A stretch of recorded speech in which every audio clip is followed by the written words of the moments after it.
Amén. Un aplauso fuerte a Cristo. Sí, Señor. Padre Santo, y así, Señor, te presentamos estas ofrendas, Señor, estos diezmos, Señor.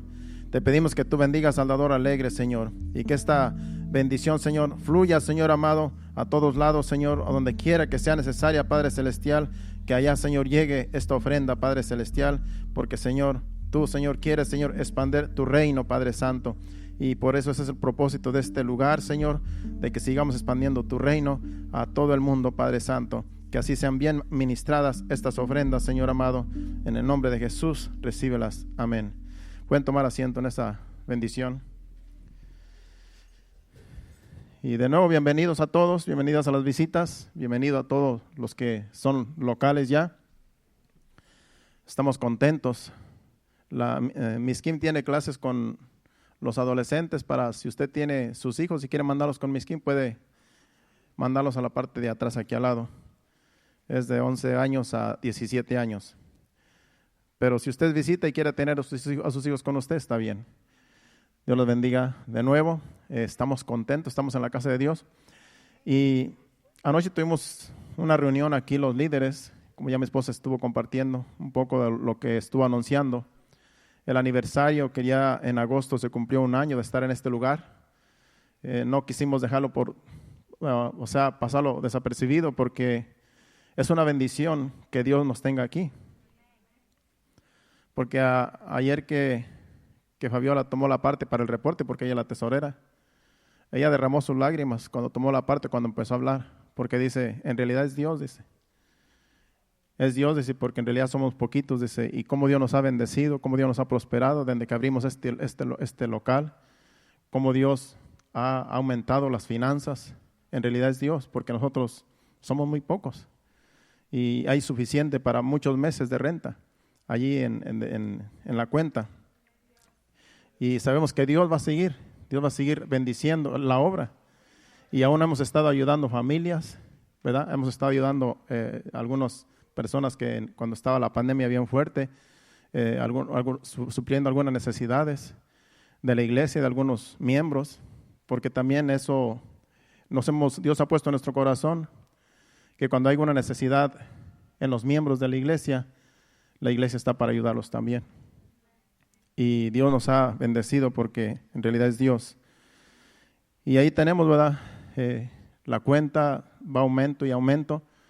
Y no pensamos solamente estar aquí porque en realidad la obra sigue. Si Dios lo permite, si Dios se tarda en llegar, pensamos comprar algo propio. Porque no nos vamos a quedar aquí toda la vida. Puede ser que el Señor se tarde 10 años, 15 años, 20 años, 50 años, no sabemos cuándo el Señor va a venir. Y queremos, ¿verdad?, tener algo propio también. Entonces este lugar va a ser muy pequeño dentro de poco, porque ahorita ya se llena.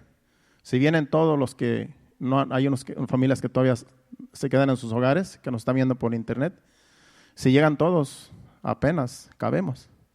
Y como estamos con el distanciamiento, pues necesitaríamos algo más grande, ¿verdad?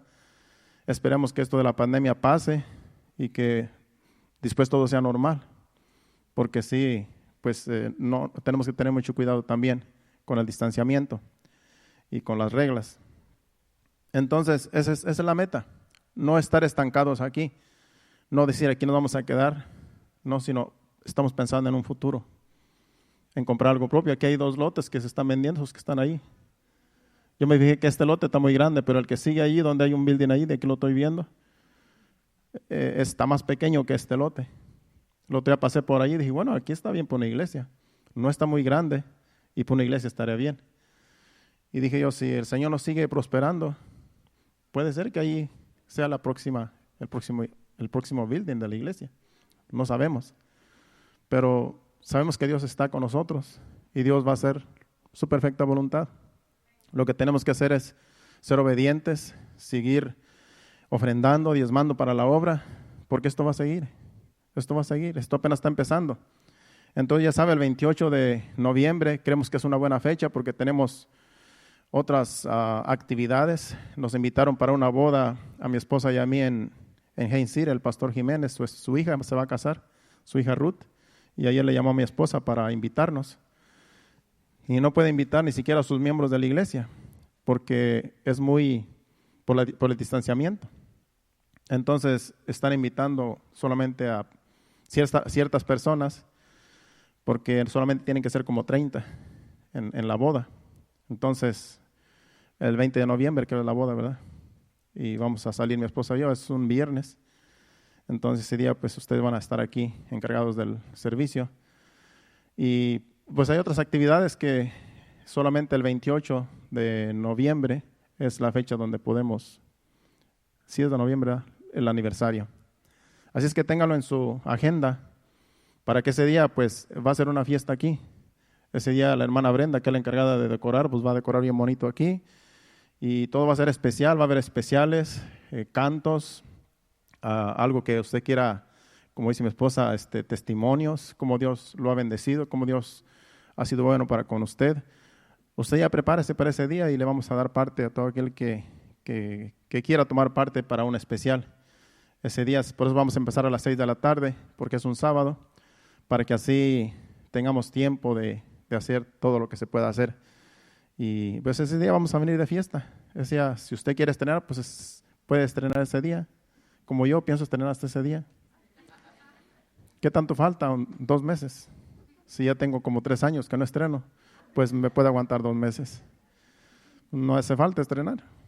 Pero ese día para mí es muy especial porque es el aniversario de la iglesia, es cuando empezamos, 1 año, y es bueno recordarlo, de que Dios ha sido bueno para con nosotros y aquí nos tiene todavía. Bueno, ¿qué tal si entramos a la enseñanza el día de hoy?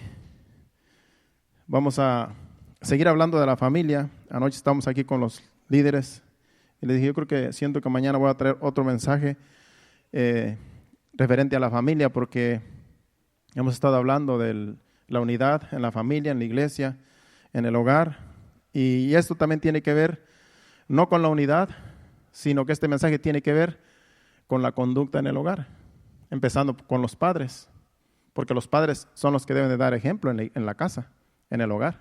Los hijos nos van a seguir. Ellos van a querer hacer lo que nosotros somos. Usted sabe que hay traficantes que sus hijos son traficantes también, porque su papá es traficante, eso lo enseñó. Y ahora los hijos son traficantes. Conocemos al Chapo. El Chapo está en la cárcel y sus hijos siguieron su ejemplo. Y así es siempre. Lo malo, si un hombre es malo, le va a enseñar la maldad a sus hijos. Y si un hombre es bueno, es hijo de Dios, da testimonio, también le va a enseñar a sus hijos a ser un buen cristiano, una buena cristiana. Entonces todo el orden empieza con los padres. La conducta, la buena conducta en el hogar, empieza con nosotros los padres. Y hay mucho que hablar porque en realidad todos tenemos a lo mejor ejemplos que dar. Todos hemos visto casos, tanto en nuestro hogar, en nuestra infancia, en nuestra niñez, en nuestra adolescencia, con nuestros padres, como con otras personas, otras familias. Y de eso vamos a estar hablando, la conducta. Porque yo soy un hijo de 10 hijos en mi familia, mi mamá y mi papá. Y pues yo tengo algunas experiencias, ¿verdad?, que pude observar de mis padres. Algunas conductas buenas y otras un poco erróneas, pero las erróneas me enseñaron para yo no cometer los mismos errores. Porque cuando usted ve que una persona comete un error, usted no lo va a cometer si usted quiere ser mejor. Entonces los errores de los demás a mí me han servido para no cometerlos. Pero hay mucho que hablar sobre el tema y vamos a ir como Dios nos siga guiando. Vamos primeramente al Salmo 127, versículo 1, pero vamos a hacer una oración mientras usted busca y que Dios nos dirija. Padre Santo, Padre bueno, me presento delante de ti, Señor, sabiendo, Padre Santo, que tú eres, Señor, el que dirige esta obra, Señor, que tú eres, Señor, el que hace todas las cosas en este lugar, y me pongo delante de ti, delante de esta congregación, para que seas tú hablando, Señor, usando este vaso, Señor, reconociendo, Señor, que yo sin ti no soy nada, Señor, pero contigo todo es posible, Señor. Por eso te pido que seas tú trayendo esta enseñanza y que llegue a nuestros corazones y que podamos, Señor, atesorarla y ponerla por práctica. Te lo pedimos en el nombre de Jesús. Amén.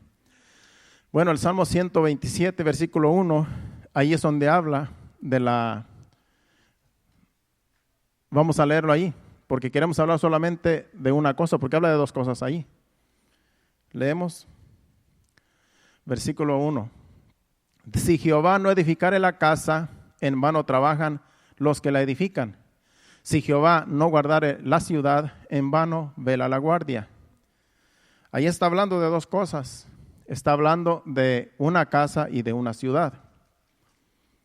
Pero vamos a concentrarnos solamente en la casa, no en la ciudad. Que también, si entendemos, cuando habla de la ciudad, habla de que si en una ciudad no hay un líder temeroso de Dios, que ponga a Dios en primer lugar para que guarde la ciudad, pues va a ser en vano. En vano va a velar la guardia, los soldados, la policía. Es por eso que hay mucha corrupción, porque en nuestros países especialmente, los líderes, los alcaldes, los gobernadores, los presidentes, no temen a Dios ni ponen a Dios en primer lugar, por lo tanto hay mucha corrupción. Entonces no ponen a Dios para que vele, y de nada sirve que velen los policías, porque seguido hay violencia, seguido hay muertos, seguido hay muchas catástrofes, muchos problemas, porque no ponen a Dios en primer lugar. Los que deben de poner el orden, que son los alcaldes, que son los gobernadores de cada ciudad. Pero no vamos a hablar de eso porque nos queremos concentrar en la familia. Por eso vamos a hablar, como dice al principio, el primer párrafo del versículo: si Jehová no edificare la casa, en vano trabajan los que le edifican. Y no está hablando aquí de una casa, digamos, física. No está hablando de un building. Si ponemos mucha atención, lo que quiere decir es que al decir de una casa está hablando de un hogar, de una familia. Eso es lo que quiere decir ese versículo. Porque en Hebreos capítulo 11, versículos del 8 al 10, si vamos ahí, Hebreos capítulo 11, versículos 8 al 10, ahí está hablando de Abraham, el padre de la fe. Y esos versículos hablan de que Abraham, él vivía en tiendas, era un forastero. Y él nunca tuvo una casa. Si se da usted cuenta, cuando Dios llamó a Abraham en el capítulo 12 de Génesis, dice que lo llamó sin saber a dónde, y él salió sin saber a dónde iba. Y Dios solamente dijo: sal de tu tierra y de tu parentela y te voy a llevar a una tierra donde fluye leche y miel. Y él solamente salió sin saber a dónde. Y desde que él salió de su tierra y de su parentela, toda su vida fue viviendo, caminando, nunca estuvo en un solo lugar. Él nunca edificó una casa donde dijo: este va a ser mi hogar. Aquí voy a tener a mi familia. Y en realidad pues no tenía familia todavía. Pero él nunca pensó, dijo: aquí me voy a establecer. Aquí va a ser mi vida hasta que muera. Si usted lee la historia de Abraham, estuvo caminando de un lado para otro, y Dios tratando con él. Y con la promesa de que le iba a dar un hijo y le iba a dar familia. Y le iba a dar una familia numerosa. Y así fue toda la vida de Abraham. Nunca tuvo un hogar, nunca tuvo una casa, nunca tuvo un hogar estable. Pero todo era un propósito, una enseñanza para nosotros. Que aquí en esta vida, en este mundo, también nosotros estamos de paso. Esa es la vida de Abraham, es la vida del cristiano. De que aquí no tenemos una morada eterna. Aquí solamente estamos de pasada en este mundo. Y un día vamos a estar allá. La patria que esperamos es la celestial. Así es que así andamos como Abraham. Ustedes dejaron a sus países, dejamos nuestros países, los que venimos de México y de Centroamérica, dejamos nuestros países. Pero aquí estamos. Pero puede ser que más adelante nos volvamos a regresar. O la Miriam tendrá que echar algunos para allá, no sé, no sabemos qué va a pasar. Pero usted no se preocupe porque nuestra morada está allá arriba. Si usted está aquí o está en Guatemala, en Honduras o en El Salvador, en Centroamérica, donde quiera que usted haya venido, pues usted piensa que aquí solamente es temporal. Lo celestial es lo verdadero. Lo celestial va a ser eterno. Y Abraham, pues, él tenía su mirada en el galardón, en esa patria que está allá arriba, cuyo arquitecto es Dios. Por eso vamos a leer, porque ahí habla que Él es el arquitecto. Leemos allí, dice, por la fe Abraham, siendo llamado, obedeció para salir al lugar que había de recibir como herencia, y salió sin saber a dónde iba. Por la fe habitó como extranjero en la tierra prometida, como en tierra ajena, morando en tiendas con Isaac y Jacob, coherederos de la misma promesa. Y el 10 dice, porque esperaba la ciudad que tiene fundamentos, cuyo arquitecto y constructor es Dios.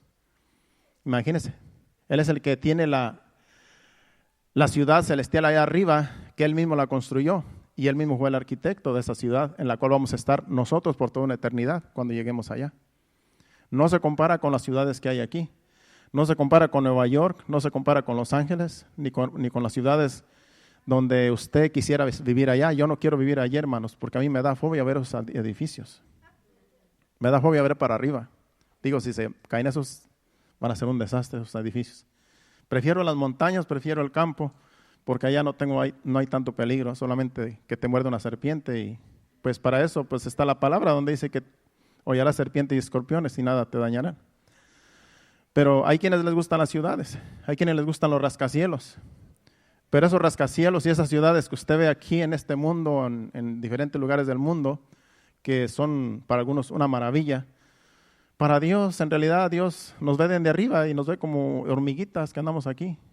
Así nos ve Dios, pequeñas hormiguitas, como cuando tú ves un hormiguero y tú ves el caminadero para todos lados, y así nos ve Dios. Pero Él tiene algo mejor. Y aquí nosotros a veces ponemos la mirada en las cosas que son vanidad, en las cosas que ahorita están y después no están. Pero el arquitecto que construyó esa ciudad, y él es arquitecto y él mismo la construyó, Dios mismo. Y Dios mismo es el que construyó también el hogar. Dios mismo es el que constituyó el hogar. Como hijos, como dijimos antes, el enfoque que del versículo 1 del Salmo 127 es hacia la familia, no es hacia un building, no es hacia una casa, es hacia la familia. Si Jehová no, como dice, vamos al Salmo 127:1, si Jehová no edificare la casa, en vano trabajan los que la edifican. Por eso nos vamos a concentrar solamente en ese párrafo. Si Jehová no edificare la casa, en vano trabajan los que la edifican. Porque vamos a estar hablando de la familia. Porque para Dios, porque para Dios, escribí yo aquí, una de las instituciones más importantes es el matrimonio, donde se deriva la familia, porque Dios instituyó el matrimonio. Esa es una de las instituciones más importantes de la tierra, la familia. Acuérdese que primero Dios hizo a Adán, y de la costilla de Adán sacó a Eva, la formó, hizo una mujer y la trajo a él. Y dijo, el hombre dejará padre y madre y se unirá a su mujer, y los dos serán una sola carne. Allí instituyó el matrimonio. Y de ese matrimonio, claro, vienen los hijos que vienen a ser parte de la familia. Entonces, de eso está hablando ese versículo, de la familia, del hogar. Si Dios no está en el centro del hogar, de la familia, en realidad es en vano formar un hogar. Porque nosotros necesitamos a alguien que nos enseñe, alguien que nos instruya. Y Dios es el arquitecto. Dios es el que instituyó la familia.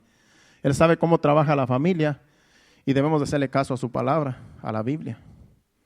Entonces, está interesante, pero no sé si ahora sí, como dice Héctor, es fácil uno recibirlo y es difícil explicarlo, que esperemos que entendamos.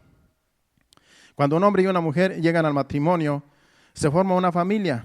Después vienen los hijos a integrarse a la familia, si es que tienen hijos. Y sabemos que pues no todos los matrimonios pueden tener hijos, porque hay mujeres que son estériles. Pero usted sabe que también hay hombres que son estériles. No le eche la culpa solo a la mujer. Porque la mujer a veces se siente avergonzada por no tener hijos. Pero a veces también son los hombres que no pueden tener hijos. Yo digo porque allá donde yo vengo hubo un caso de unos señores que yo conozco. Y se casaron. O sea, este hombre se casó con esa mujer. Y dicen que la maltrataba, la humillaba. Y le decía, tú pareces una bestia, pareces, porque sabemos que las mulas no tienen crías. Y la llamaba como una mula, porque no tenía cría, no tenía pues hijos.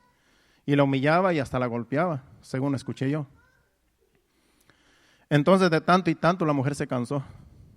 Dijo, bueno, dice, estamos hablando hace por allá casi 40 años, donde pues la gente era muy ignorante. No es como ahora que pues rápidamente van a un doctor y el doctor les dice quién tiene el problema. Y en aquel tiempo pues había mucha ignorancia.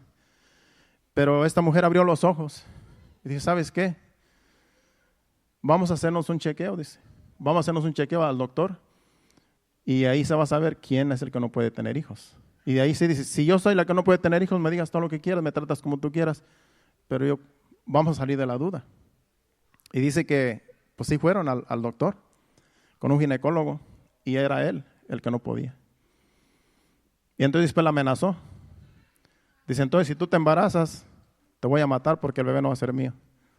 Imagínese. O sea que el hombre siempre está a la defensiva. Nunca quiere reconocer su error, nunca quiere reconocer su maldad.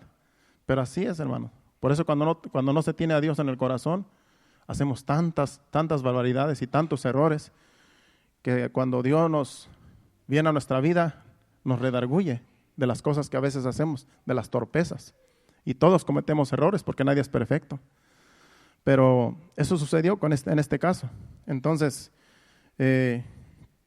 hablando del matrimonio, pues sí, cuando un hombre y una mujer llegan al matrimonio, ahí se forma una familia. Después de eso se espera que vengan hijos. Y los hijos vienen a ser parte de la familia. De tal manera que ya empieza a crecer la familia a ser numerosa cuando son numerosos, y cuando no, pues solamente pues los que haya, con los que se pueda, ¿verdad? Pero como dije el otro día, a mí me gusta ver familias numerosas. A mí me gusta llegar a una casa donde corran los niños por un lado, corran para otro, y uno le pega al otro y el otro lo sigue para atrás. A mí me gusta ver eso porque son niños, yo sé que no hay maldad en ellos todavía. Pero eso es divertido porque eso es parte de la familia, es parte de la institución. Entonces, si yo lo visito y usted tiene niño, no se sienta mal, no cree que yo me voy a enojar, porque yo me divierto.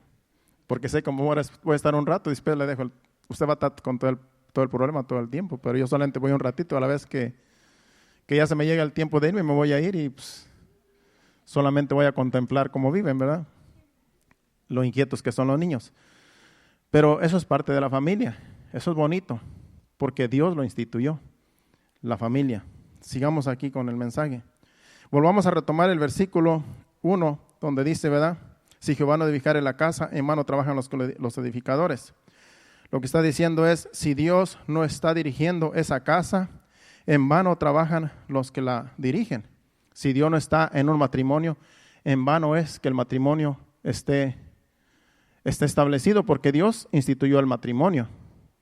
Lo instituyó Dios. Pero hay quienes no quieren a Dios en su matrimonio. Hay quienes no aceptan a Dios que los dirija. Y ese es el problema. Que cuando no dejamos que Dios nos dirija, entonces cometemos torpezas nosotros, porque queremos nosotros dirigir el hogar. Y entra el machismo en los hombres. Entra el machismo donde dice, aquí yo soy el que manda. Y aquí tú vas a hacer lo que yo diga. Y aquí yo, y nunca dicen Dios. Y eso nos pasó a lo mejor a muchos que nos casamos sin tener a Dios, porque yo fui uno de ellos. Pero hay unos que son más peores que otros. Hay unos que sí son bien machistas y los matrimonios, tarde o temprano, caen, se separan, porque no van a aguantar ese régimen. Y también hay veces pues, que las mujeres pues también no se quieren someter, porque si el marido no se somete a Dios, pues la mujer tampoco se va a querer someter al marido. Y ahí empieza el problema y empieza el pleito. Por eso hay muchos divorcios en todo el mundo. Y en la iglesia también, porque ya la iglesia y el mundo allá afuera están casi igual. Ya no hay diferencia, lamentablemente. Pero no debería de ser así porque tenemos la palabra, tenemos la verdad. Pero como dijo Jesucristo a los fariseos cuando le preguntaron que por qué, que si era lícito darle carta de divorcio a la mujer por cualquier cosa, dijo Jesucristo, bueno, dice, al principio no fue así, pero por la dureza de vuestros corazones es que Dios les concedió el divorcio, pero al principio no fue así. Dice, varón y hembra los creó, y se unirá el hombre a su mujer, y los dos serán una sola carne, hasta que la muerte los separe. Pero por la dureza de sus corazones es que Moisés les concedió el divorcio. Pero eso no fue así. Eso no fue el instituido por Dios. Fue hasta que la muerte los separe. Bueno, ese es otro tema más fuerte sobre el matrimonio. Vamos a seguir con la familia. Porque una pareja puede unirse en matrimonio, pero si no ponen a Dios en primer lugar para ser dirigidos, en vano van a trabajar en formar su familia, porque van a tener muchos problemas. Dios quiere que lo pongamos en primer lugar en todo, especialmente en el matrimonio, porque nosotros como humanos no tenemos la capacidad de dirigir un hogar y necesitamos ser capacitados y enseñados por Él, por Dios, porque Él es el que instituyó el matrimonio y Él en realidad tiene el manual. La Biblia es el manual de Dios. Él lo instituyó y nos dejó el manual para que nosotros podamos dirigir bien nuestro hogar. Por eso, un hogar que es dirigido por la palabra de Dios, por Dios, que es la palabra de Dios, es un hogar que va a tener éxito. Es un hogar que va a permanecer. Porque si tanto el esposo hace su parte como esposo y la esposa hace su parte como esposa, los hijos automáticamente se van a someter a los padres, porque van a ver el orden en los padres. Y ahí empieza el orden en la cabeza, principalmente en el varón, porque es el responsable del hogar. Usted sabe que toda la responsabilidad cae sobre el hombre en un hogar. Y de ahí viene todo lo demás. Por eso los varones, los hombres, tenemos esa responsabilidad bien grande de cuando formamos un hogar, tenemos que tomar en cuenta a Dios, que sea Dios el centro del hogar, el centro del matrimonio. Yo así le puse por título, Dios debe ser el centro del hogar. Ese es el título que yo le puse a esta enseñanza. Dios debe ser el centro del hogar, pero hay quienes no lo quieren poner como centro, como el que dirija, porque en realidad ellos quieren dirigir el hogar, ellos quieren dirigir el matrimonio y nosotros no sabemos, hermano, nadie nos ha enseñado. Un hombre y una mujer no sabe lo que es el matrimonio hasta que se casa. Podrá durar 50 años sin casarse a los 50 años, a los 60, qué sé yo, y no va a saber lo que es el matrimonio hasta que se case. Y si se casa joven, pues a temprana edad va a tener que aprender. Porque yo tuve amigos que se casaron a los 17 años. Yo todavía tenía miedo de casarme, hermanos. Yo decía, no, pues, casarse a esa edad, eso es un fracaso. Dije yo, pues si yo no sé ni cómo es el matrimonio, ¿cómo lo voy a hacer para mantener una mujer? Yo decía, no. Dije, para mí yo tenía fobia en ese tiempo todavía, por decirlo así, porque no se me había instruido. No sabía nada de la vida, pero había amigos que sí se echaban esa responsabilidad y sabrá Dios cómo estén ahorita. Ya sus hijos han de ser ellos casi hasta bisabuelos. Pero es que es una responsabilidad bien grande. El matrimonio es una responsabilidad bien grande que no es nada más de decir, ahí se va, salga como salga y aguantemos hasta donde aguantemos. No, el matrimonio es para toda la vida, hasta que la muerte nos separe. Por eso se tienen que traer estas enseñanzas para los que se quieran casar, porque esto no es solamente para los matrimonios, esto es para los que se van a casar también, los que tienen un plan de casarse. Así que esta enseñanza también es para ellos, porque ellos van a aprender antes de casarse cómo deben de conducirse, para que no fracasen en el matrimonio, como a muchos matrimonios han fracasado. Y los que estamos en pie es porque Dios ha tenido misericordia de nosotros y a tiempo nos rescató. Porque si no, hermanos, sabrá Dios qué sería de nosotros si no hubiera sido por Dios. Pero a tiempo Dios vino y nos rescató. Y ahora podemos enseñar, podemos instruir a otros por medio de la palabra de cómo se debe de vivir en el matrimonio, en el hogar. Cómo debemos conducirnos. Hay mucho que enseñar porque tenemos que ir a algunas historias en la Biblia y yo creo que el tiempo sí me va a dar. Pues sigamos. Bueno, cuando uno se casa, no sabe a lo que se enfrenta, porque el matrimonio es hermoso, es glorioso, es divino, pero tiene que estar Dios presente en todos sus aspectos y en todo lo que es la palabra, como dice aquí. En otras palabras, ese matrimonio tiene que tomar en cuenta a Dios para cualquier decisión o ocasión, ¿verdad?, que quieran tomar, cualquier decisión que quieran tomar. Dios tiene que ser el centro de cualquier situación en la cual estén. Si están en una situación difícil, tienen que poner a Dios. Clamemos a Dios, pidámosle a Dios porque estamos en una situación difícil. Si van a hacer una decisión y no hayan qué hacer, tenemos a Dios de nuestra parte, vamos a pedirle a Dios. Unámonos, oremos. Y ahí se junta el matrimonio a orar y Dios hace las cosas de acuerdo a su voluntad. O sea que el centro del matrimonio debe de ser Dios para que todas las cosas salgan bien y que todo fluya conforme a la voluntad de Dios. Aún para tener hijos tenemos que poner a Dios en primer lugar, porque hay parejas, como dije al principio, que no pueden tener hijos. Entonces, aún para tener hijos, uno tiene que pedirle a Dios, porque cuando una pareja se une, todavía no saben si van a tener hijos, todavía no saben si Dios les va a dar hijos. Entonces, ya desde que se casan, desde que se unen en el matrimonio, deberían de ese matrimonio pedirle a Dios: Señor, si es tu voluntad que tengamos hijos, te pedimos que tú seas el que haga todo, que tú seas el que nos dirija, que tú nos des sabiduría para dirigir nuestros hijos, que tú nos des sabiduría para nosotros educarlos, para nosotros poder ser de ejemplo para ellos. O sea que en todo Dios tiene que estar presente en ese hogar. Desde que se unen en el matrimonio, ya Dios tiene que estar presente, aún para tener hijos, aún para la familia, porque lamentablemente no todos pueden tener hijos. Y vamos a entrar ahora sí a lo que es la historia. Si vamos a Génesis capítulo 29, versículo del 31 en adelante,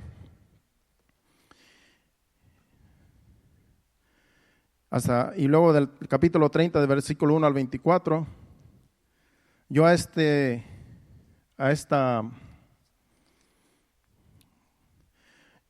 llamo a esta situación que sucedió, le llamo competencia genética. Porque usted se va a dar cuenta por qué le puse yo competencia genética.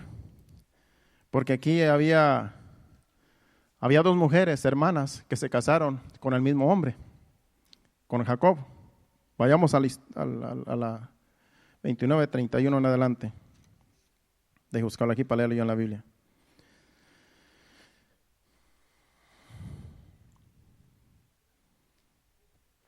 Vamos a leer. Dice, y vio Jehová que Lea era menospreciada y le dio hijos, pero Raquel era estéril. Y concibió Lea y dio a luz un hijo. Vamos a leer de corrido para después explicar. Y concibió Lea y dio a luz un hijo y llamó su nombre Rubén, porque dijo: ha mirado Jehová mi aflicción ahora, por tanto me amará mi marido. Concibió otra vez y dio a luz un hijo y dijo: por cuanto oyó Jehová que yo era menospreciada, me ha dado también y llamó su nombre Simeón. Y concibió otra vez y dio a luz un hijo y dijo: ahora esta vez se unirá a mí, mi marido conmigo, porque le he dado a luz 3 hijos, por tanto llamó su nombre Leví. Concibió otra vez y dio a luz un hijo y dijo: esta vez alabaré a Jehová. Por eso le llamó su nombre Judá. Y dejó de dar a luz. Bueno, vamos a hablar quién es esta mujer. Esta mujer, Lea, era una mujer hija del mismo padre, hermana de Raquel. Sabemos que Jacob quería a Raquel, la amó desde que la miró. Y se la pidió por esposa a su padre, a Jetro, ¿verdad? No, a Labán, creo a Labán. Y se la pidió por esposa. Y digo: sí, te la voy a dar, pero trabaja conmigo, por ella 7 años conmigo, porque vio que era un hombre de trabajo, un hombre que en realidad Dios estaba con él. Y después de que trabajó 7 años con él, le hizo una trampa. Le dijo: ¿sabes qué? Pues sí, ahí hicieron la boda, y en la boda, como en aquel tiempo usaban velo las mujeres para no verse la cara, y en la noche, en la noche de bodas, se la llevó en la noche y tapada, pensó que era Raquel. Y cuando amaneció, se dio cuenta que era Lea. Y se levantó Jacob enojado con su suegro y le reclamó. Dice, me has dado a Lea cuando yo te pedí a Raquel. Y ahí se armó un problema porque pues en realidad le dio la que no era, porque Lea era mayor que Raquel. Le dijo el suegro, no, dice, lo que pasa es que aquí en estos lugares la costumbre es que primero se dé la mayor y luego la menor. Así es que quédate con Lea, pero trabaja otros 7 años por Raquel para que te pueda dar yo a Raquel. Pues lo obligó a trabajar otros 7 años más, que ya fueron 14 años. Pero dice que como amaba a Raquel, no le importó. Y siguió trabajando hasta que se llegó el día. Y tuvo a las 2 mujeres por esposas. Acuérdense que en ese tiempo no había ley. La ley todavía no venía. Entonces él tuvo 2 mujeres por esposas. Y esta de la cual hablamos en estos versículos es Lea la que le dio todos esos hijos. Que son los hijos, en realidad, pues de las tribus. De las tribus que componen las tribus, pues, de Israel. Vemos aquí que le estuvo dando hijos, pero usted se da cuenta, ella sabía que Jacobo no la amaba. Por eso dice, como le dio un hijo, me va a amar. Y pues se dio cuenta que no la amaba. Y cuando tuvo al otro hijo, no, pues ahora sí me va a amar. Y le puso otro nombre. Y así estuvo, no, ahora sí y ahora sí. Y en realidad es que no la amaba, hermanos, porque la que amaba era a Raquel. Pero entonces, ahora vamos a leer del capítulo 30, del versículo 1 al 24, para ver lo que sucedió con Raquel, que en realidad era la que amaba. Y aquí vemos aquí el problema. Viendo Raquel que no daba hijos a Jacob, tuvo envidia de su hermana y decía a Jacob, dame hijos, o si no me muero, imagínese. Ni que él fuera Dios. Dame hijos si no me muero. Era tanto el deseo de esta mujer tener hijos porque le tenía envidia de que la otra tenía hijos y a la que amaba era ella. Ella sabía que Jacob la amaba a ella, pero le reclamaba por qué no le daba hijos. Estaba como el matrimonio que yo les dije hace rato, ¿verdad? Y ahí aquí el problema era ella, pero en aquel entonces pues era el hombre, en el testimonio que yo les expliqué. Pero aquí ella le está reclamando a su esposo que le dé hijos, como si él fuera el del problema, pero el problema era ella porque ella era estéril. Y le reclamó, dice el versículo 2, y Jacob se enojó contra Raquel. Y tenía razón en enojarse, porque ¿cómo le va a reclamar cuando él no es el problema? Si sabía que tenía hijos con la otra, ¿por qué no tenía hijos con ella? Porque ella era el problema. Le puede haber dicho, mira, yo tengo hijos con aquella, tengo hijos con ella, y mi problema no es el problema no es mío, el problema es tuyo, porque tú eres la que no los tiene. Y era un problema pues que ahí se armó. Dice, ¿soy yo acaso Dios? Ahí dice, ¿acaso yo soy Dios para darte hijos? ¿Que te impidió el fruto de tu vientre? Y ella dijo, he aquí mi sierva Bilha, llégate a ella y dará a luz sobre mis rodillas, y yo también tendré hijos de ella. ¿Qué fue lo que se le ocurrió a esta mujer? Tenía una criada que se llamaba Bilha, y le dijo, bueno, pues ten hijos con ella, y los hijos que ella tenga van a ser míos. Imagínense.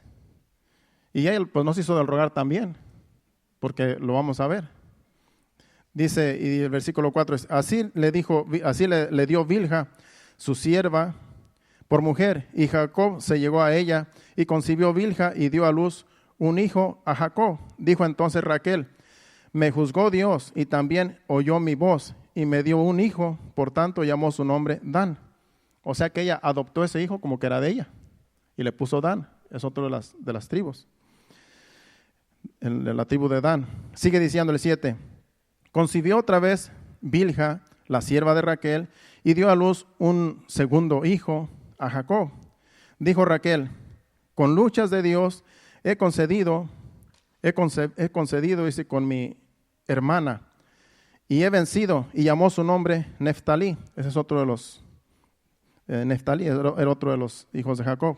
Viendo pues Lea que había dejado de dar a luz, tomó a Silfa, su sierva, y la dio a Jacob por mujer. Entonces ya Lea, cuando vio que la otra estaba en competencia con ella, porque la otra, la sierva de la otra, la criada de la otra, su hermana, le estaba dando hijos a Raquel, que supuestamente ella los adoptaba como hijos, y ella dejó de tener. Ya en el último versículo, el capítulo 29, nos dimos cuenta que dejó de tener hijos. Y como ya no podía tener hijos con Jacob, entonces ella también tenía una criada. Y dice, bueno, pues ahora yo le voy a dar mi criada a Jacob para que tenga hijos con ella, así como está haciendo Raquel, y van a ser míos también. Entonces entró en competencia todavía con la criada. Nos quedamos en el 9, ¿verdad? Viendo pues Lea que había dejado, voy a leer acá, viendo pues Lea que había dejado de dar a luz, tomó a Silfa, se llamaba Silfa la criada, su sierva, y la dio a Jacob por mujer. Y Silfa, sierva de Lea, dio a luz un hijo a Jacob. Y dijo Lea, vino la ventura, y llamó su nombre Gad. Así se llamó el hijo de esta criada. Luego Silfa, la sierva de Lea, dio a luz otro hijo a Jacob. Y dijo Lea, para dicha mía, porque las mujeres me dirán dichosa, y llamó su nombre Aser. Vemos allí que esta otra criada también siguió teniendo hijos.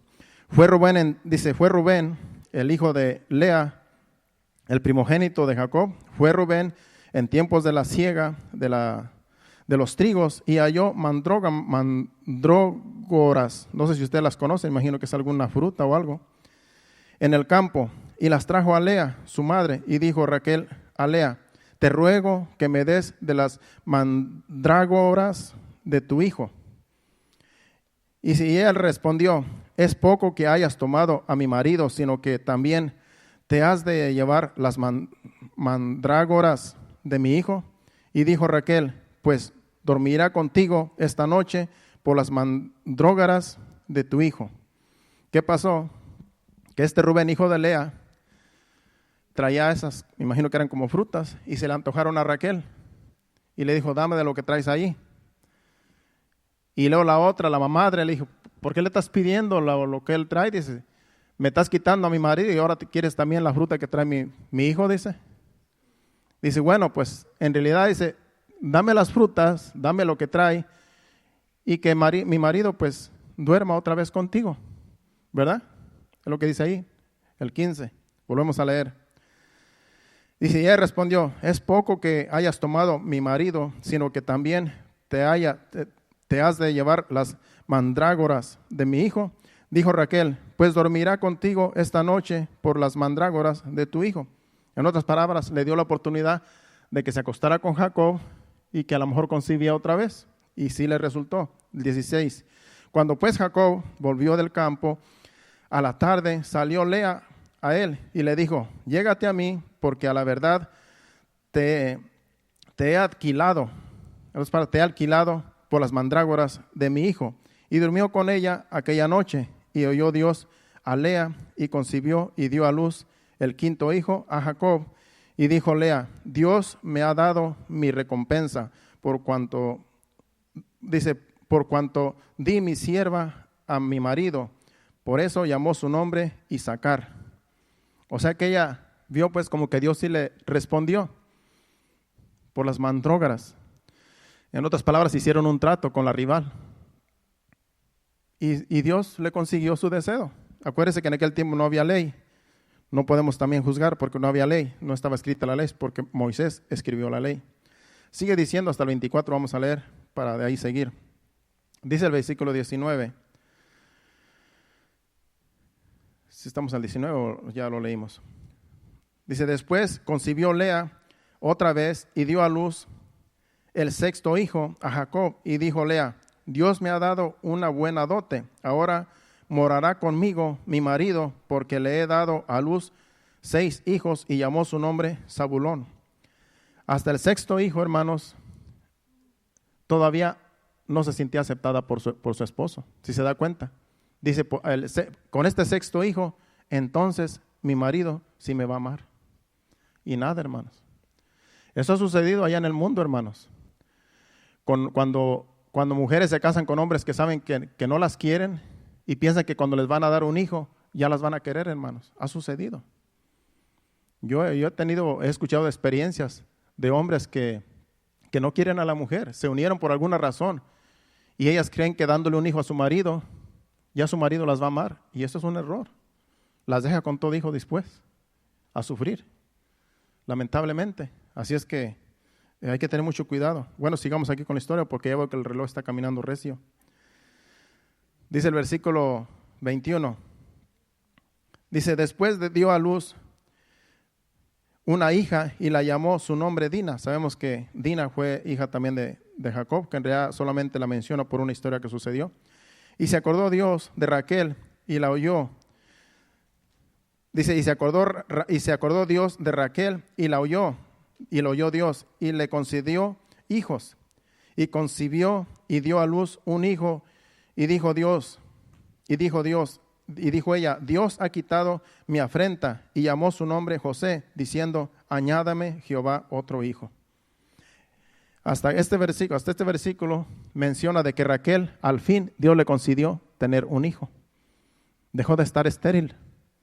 Y dijo, Dios se acordó de mi afrenta, en otras palabras, de mi vergüenza, porque ella estaba avergonzada, porque no podía tener hijos. Acuérdese que los hijos de la criada que le ofreció a Jacob, ella los adoptaba como de ella. Pero ella nunca había podido concebir. Hasta aquí concibe a José, que es el de los sueños, que tenemos que hablar un poquito más adelante. Entonces le pone su nombre José, y dijo, como diciendo, que Dios me añada más de porque ella quería tener más hijos. Y sí le añadió otro a Benjamín. Y vamos allá para seguir adelante. Finalmente Dios tuvo misericordia de Raquel, aquí en este versículo 24, pero tristemente murió en el parto de su segundo hijo, en Génesis capítulo 35, vamos para allá. Génesis 35, versículo 16 al 18. Raquel, Raquel le llamó a su hijo Benani, que quiere decir hijo de mi tristeza, pero Jacob lo llamó hijo de mi mano derecha. Vamos allá y vamos a ver que tristemente murió en su segundo hijo Benjamín. Después partieron de Betel y había aún como media legua de tierra para llegar a Efrata cuando dio a luz Raquel. Y hubo trabajo en su parto. El 17. Y aconteció como había trabajo en su parto, que le dijo la partera, no temas, que también tendrás este hijo. 18. Y aconteció que al salírsele el alma, pues murió, en otras palabras, murió en el parto.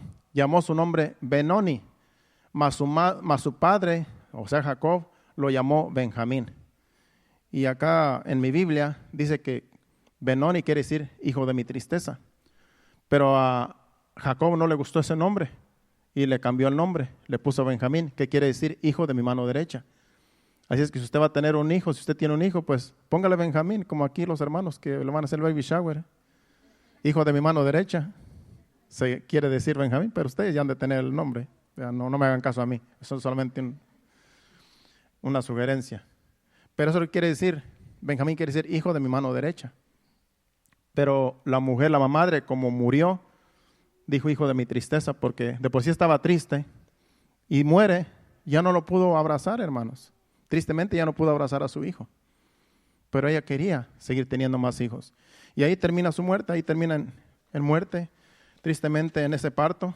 Y tristemente pues también le dolió mucho a Jacob porque era la que amaba. Y se quedó con Lea y las otras criadas que eran madres de sus hijos. Pero a la que verdaderamente amaba era Raquel. Y por ella fue que sucedió toda esta historia. Porque le tendieron una trampa, pues, su suegro. Sigamos para terminar. Ahora vamos a hablar de la conducta de los padres en el hogar. Porque también de esto Dios nos enseña en nuestra relación de padres a hijos. Ya esta es la última historia que vamos a contar.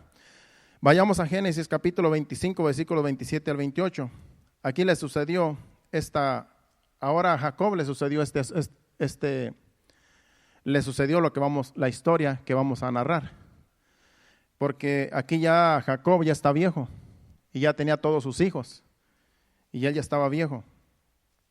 Pero José, que era el hijo de Raquel, pues lo quería mucho. Y aquí vamos a ver que ahí cometió el error. Error que no debemos de cometer nosotros los padres. Y lo voy a explicar para terminar ahí. Vayamos a Génesis 25, de 27 al 28. Dice, y crecieron los niños y Esaú fue diestro en la casa. ¿Sí será ese o no? Bueno, sí, esa es la historia en realidad. Son dos historias, es esa y sí, ya me acordé. Aquí está hablando de Esaú y de Jacob. Esto es atrás de lo que está sucediendo aquí. Aquí estamos hablando de Jacob cuando era joven, antes de casarse con... Bueno, vamos a ver porque aquí el problema fueron los padres también. Dice que hicieron los niños, Esaú fue diestro en la casa, hombre del campo, pero Jacob era varón quieto que habitaba en tiendas. El 28. Y amó Isaac a Esaú porque comía de su casa, mas Rebeca amaba a Jacob. Ese es el punto de vista que quiero tomar.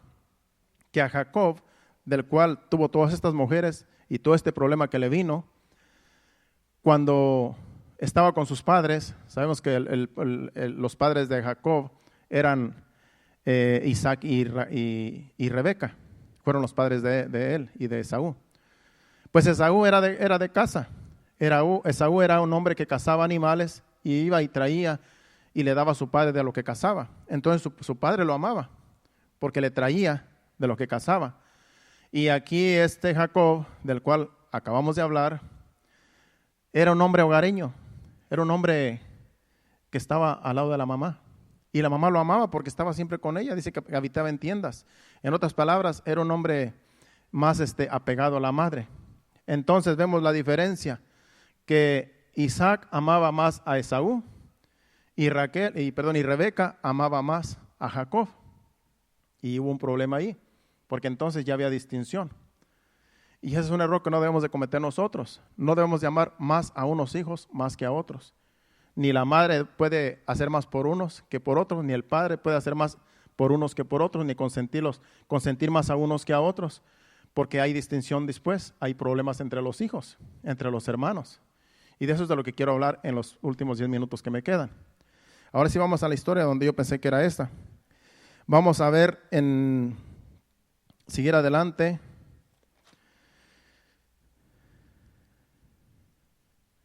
En Génesis 37, del 1 al 8. Voy a tener que pasar porque se me fue el tiempo. Pero vamos adelante. Génesis 37, del 1 al 8, para hablar aquí de José. Aquí sí vamos a hablar de José, el hijo de Jacob, el que le dio Raquel por primera vez, el primer hijo. Dice, habitó Jacob en la tierra de donde había morado su padre, en la tierra de Canaán. Esta es la historia de la familia de Jacob. José, siendo de edad de 17 años, apacentaba las ovejas con sus hermanos, y el joven estaba con los hijos de Bilha y con los hijos de Silpa, su mujer de su padre, e informaba a José a su padre la mala fama de ellos, porque ellos eran malos. O sea que José, que era el hijo de Raquel, a la cual él amaba, era el más consentido y era, claro, el más sabio. Dios tenía un propósito con él. Pero el error que cometió Jacob fue que hizo diferencia entre él y todos los demás. Y los demás lo envidiaban, lo aborrecían, porque miraban que su papá le mostraba más amor y más cariño a él. Y ese fue un error de parte de Jacob, de hacer distinción en los hijos.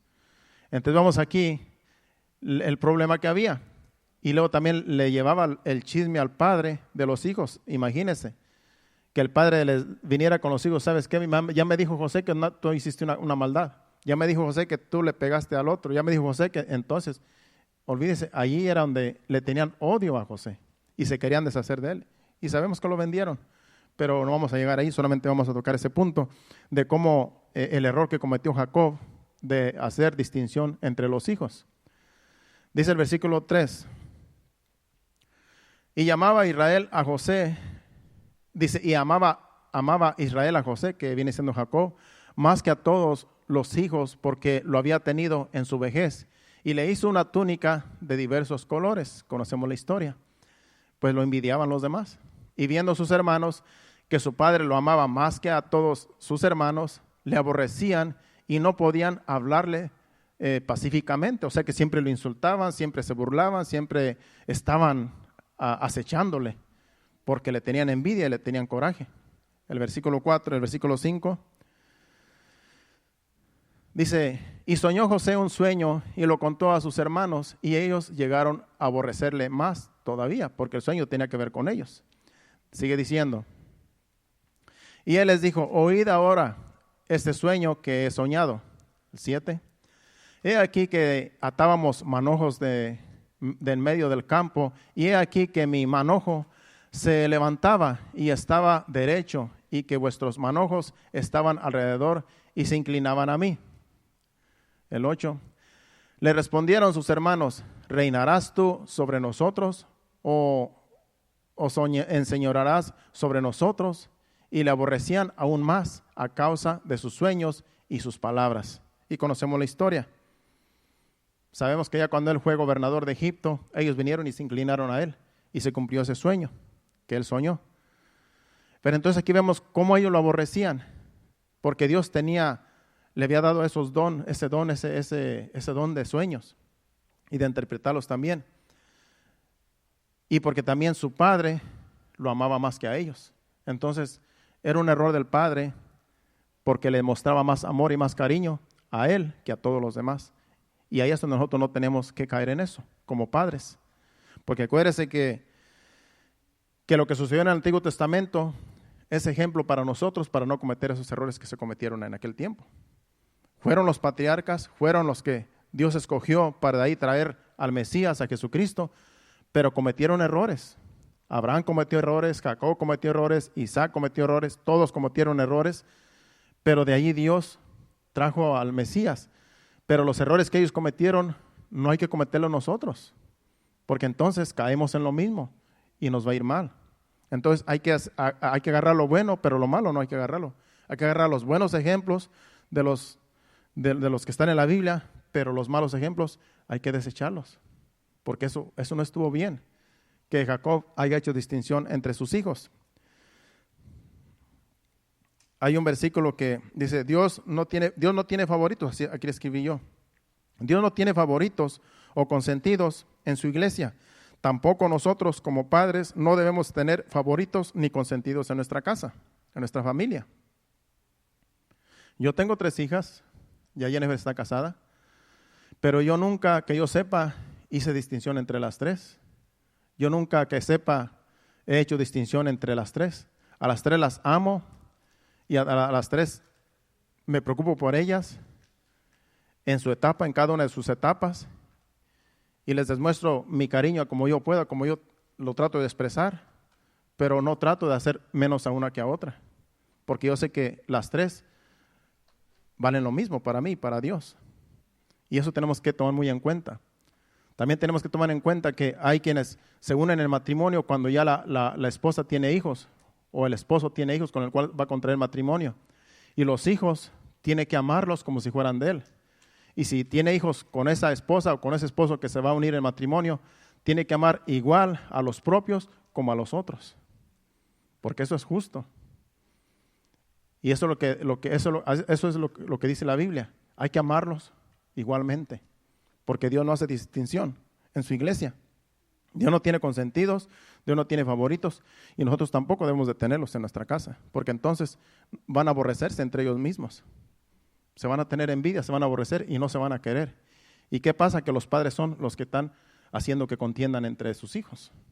O sea que los culpables son aquí el culpable fue Jacob. Todo era un propósito de Dios, sabemos. Todo salió bien a lo último. Pero vemos el error de Jacob, que no estuvo bien. Que haya consentido más a su hijo José que a todos los demás. Que le haya mostrado más amor a él que a todos los demás. Hay un proverbio que dice, Proverbios 29:15, donde habla de que no hay que consentir a nuestros hijos, hay que corregirlos. Dice, la vara y la corrección dan sabiduría, mas el muchacho consentido avergonzará a su madre. Eso es lo que pasa, que cuando tú tienes un hijo consentido, te va a avergonzar tarde o temprano. ¿Por qué? Porque va a mostrar que no lo pudiste educar. Va a mostrar que en realidad le consentiste todas sus malas conductas y tarde o temprano va a avergonzar a su madre. Eso es lo que pasa por no haberlo corregido, por tenerlo consentido. Y a veces queremos que mostrarles el amor es no pegarles, no corregirlos, no. Eso es todo lo contrario. Corregirlos, disciplinarlos, esa es una muestra de amor. Porque queremos que ellos crezcan en el temor de Dios y que sean hombres de bien, mujeres de bien. Entonces, consentirlos no es amor. Eso es en realidad un error, consentir a los hijos. Pero lamentablemente eso pasaba en estas situaciones y no tiene que pasar en las familias cristianas ni en la iglesia. Vemos aquí el problema de Jacob. De por sí ya había tenido problemas con sus esposas, porque tenía 4 mujeres, hijos con todas ellas, y luego viene y hace distensión de sus hijos. Hizo mal, hizo un error. Eso es lo que no tenemos nosotros que, esos pequeños errores que en realidad parecen pequeños, pero a la larga dejan cicatrices, es lo que no debemos de hacer nosotros. Porque en realidad le vamos a dar cuentas a Dios también de todo lo que hacemos. De la conducta de nuestros hijos, depende también nosotros, cómo los vamos a conducir. Cómo nosotros vamos a conducirnos para que nuestros hijos nos obedezcan y nos respeten, eso cuenta mucho. Yo conocí una familia de allá donde yo soy, donde el padre era como un extraño en su casa. Llegaba el papá y estaban los hijos comiendo o estaban jugando, y llegaba el papá y se iban los hijos. Y el papá se quedaba allí solamente viendo, porque los hijos no le tenían confianza. Porque los hijos lo miraban como si fuera un extraño. ¿Y por qué lo miraban así? Porque el padre nunca les mostró el cariño. Porque el padre nunca se acercaba a ellos, ni a ninguno de ellos. El padre solo trabajaba y trabajaba y trabajaba y pensaba que solamente con el trabajo y con traerles el sustento a la casa ya estaba cumpliendo, y no. Los hijos necesitan cariño, necesitan amor, necesitan confianza de los padres. Y eso es lo que a veces nosotros como padres tenemos que tomar en cuenta, que no es solamente trabajar y trabajar. Yo estoy aprendiendo porque en realidad yo trabajo mucho también. Y a veces también se me reclama porque en realidad yo siento que sí, a veces uno tiene que dedicarle más tiempo a los hijos, porque los hijos crecen y crecen y después uno dice, no tuve tiempo de pasármela con ellos un fin de semana a gusto, tranquilo, ir a un lugar. Por eso cuando algunas familias me dicen, vamos a salir a tal lugar, vamos a ir a Busch Gardens, pues vayan y diviértanse, lleven a la familia y salgan, porque se lo merecen. A mí me da gusto cuando alguien dice, vamos a tomarnos este fin de semana para salir con la familia. Yo me siento contento, váyanse en confianza, porque así debemos de ser todos. Nuestros hijos nos lo van a agradecer de grandes. Van a decir, mi papá tuvo tiempo de estar conmigo, tuvo tiempo de atenderme en mis tiempos que yo lo necesitaba más. Pero en este caso, esta familia que yo le cuento, al papá lo miraban como un extraño. Llegaba el papá y como si llegara una persona extraña y se iban y lo dejaban ahí solo. Y el papá nunca fue para decir, bueno, hay un problema en mí, tengo que ganarme el cariño de mis hijos, porque también no se le había educado también. Como era de campo, no había quien le enseñara, no había quien le educara. Y es por eso que por no tener una buena educación, un consejero, alguien que le aconseje bíblicamente, pues se cometen los errores. Porque se van cometiendo error, o sea, generación tras generación, por no haber una buena conducta, por no tener a Dios en primer lugar. Porque no hay alguien que les aconseje. Y tristemente, pues, una familia que en realidad debería ser bien ejemplar, pues tenían ese problema, que no había confianza con el papá. Con la mamá sí había confianza porque la mamá era la que estaba siempre ahí dándoles de comer, atendiéndolos, y con la mamá había mucha confianza. Pero con el papá nunca hubo confianza en esa familia. Siempre estaban distanciados los hijos del papá, todo el tiempo, como un extraño y como un extraño, porque su enfoque era el trabajo y los negocios, y los hijos en último lugar.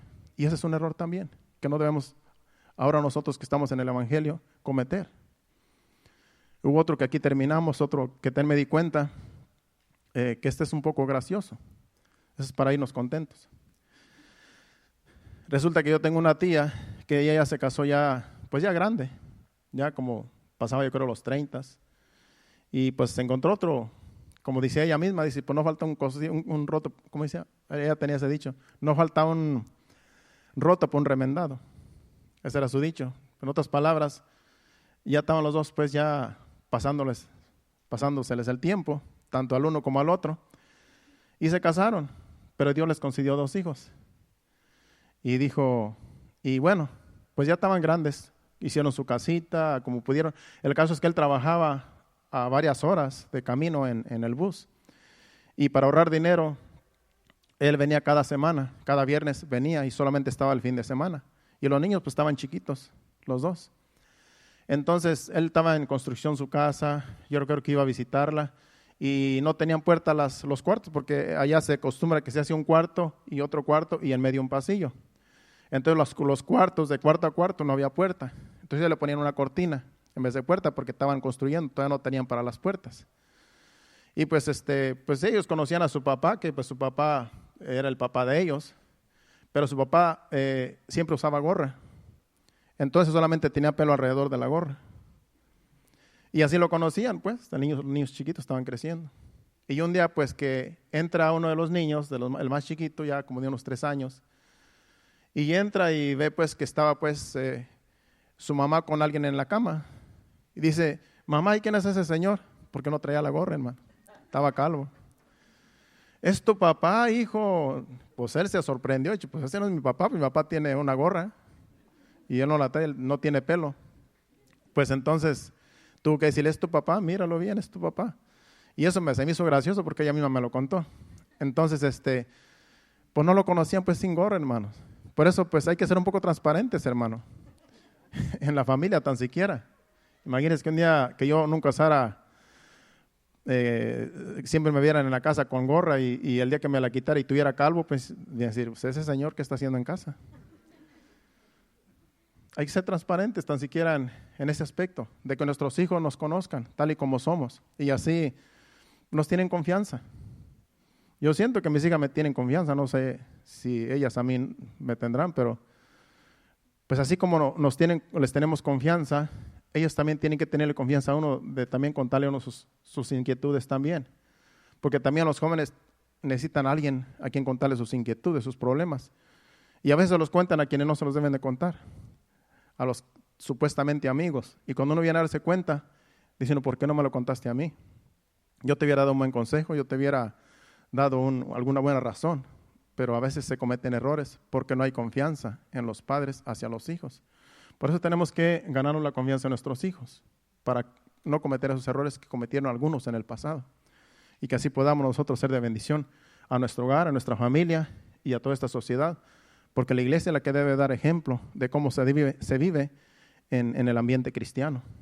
Para que los demás allá afuera puedan venir al conocimiento de la verdad y puedan también restaurar sus matrimonios, que hay muchos matrimonios destruidos por no tener a Dios como el centro de sus vidas en el hogar. Ese ha sido el mensaje, hermanos. ¿Qué tal si nos ponemos de pie y le damos gracias a Dios? Pasen al altar. Gracias a Dios por su palabra, porque nos dirige. Y seamos ejemplo, hermanos. Todavía estamos a tiempo para que nuestros hijos poder dirigirlos todavía en el temor de Dios. Hagamos nuestra parte como padres y nuestros hijos seguirán nuestro ejemplo como hijos, porque nosotros somos el ejemplo a seguir. Hay un canto que se cantaba antes que decía, yo quiero ser como tú, porque Él quiere ser como yo. Un canto que se cantaba mucho antes. Señor, yo quiero ser como tú, porque Él quiere ser como yo. Porque nuestros hijos quieren ser como nosotros somos y tenemos que darles ejemplo. Vamos a adorar a Dios con este canto y nos despedimos en breve. Gracias, Señor.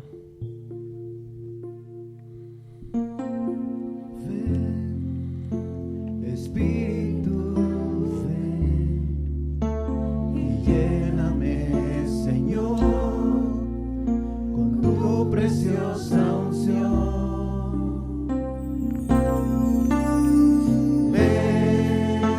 Espíritu, ven y lléname, Señor.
Sí, Señor. Queremos conocerte más, Señor. Queremos ser como tú, Señor. Tu palabra dice, Señor, que sigamos tus pisadas, Señor. Que así como tú eres, así como tú viviste en este mundo, Señor, que así seamos nosotros, Señor. Danos sabiduría para poder ser buenos padres, ser buenos consejeros, amar a nuestros hijos, disciplinarlos como debemos disciplinarlos y no consentirlos. Que no hagamos distinción entre ellos, Señor, porque ellos valen lo mismo, Señor, para ti, que también para nosotros valgan lo mismo, porque todos somos imagen y semejanza tuya, Señor. Nadie es más que nadie, todos somos iguales, y nuestros hijos también merecen que los amemos, Señor, así como tú nos amas, Señor, sin excepción de persona. Que así podamos nosotros amar, Señor, y ser justos, Señor, para poder ser de bendición a nuestra familia, a esta sociedad, a este mundo, para que otras familias vengan al conocimiento de la verdad y puedan ser restauradas, así como has restaurado muchos matrimonios, muchas familias, por medio de tu palabra, con tu Santo Espíritu, Señor. Que podamos, Señor, ser de bendición. Ayúdanos. En el nombre de Jesús te lo pedimos, Señor. Te pedimos que nos lleves a nuestros hogares, Señor. Guía nuestros vehículos, que lleguemos con bien, y danos descanso en el transcurso de la noche, para el día de mañana levantarnos fortalecidos y para ir a nuestras labores, Señor, a nuestro trabajo, Padre. Te lo pedimos en el nombre de Jesús. Llévanos con bien. Amén. Dios le bendiga. Estamos despedidos. Nos vemos el miércoles a las 7:30. Dios le bendiga.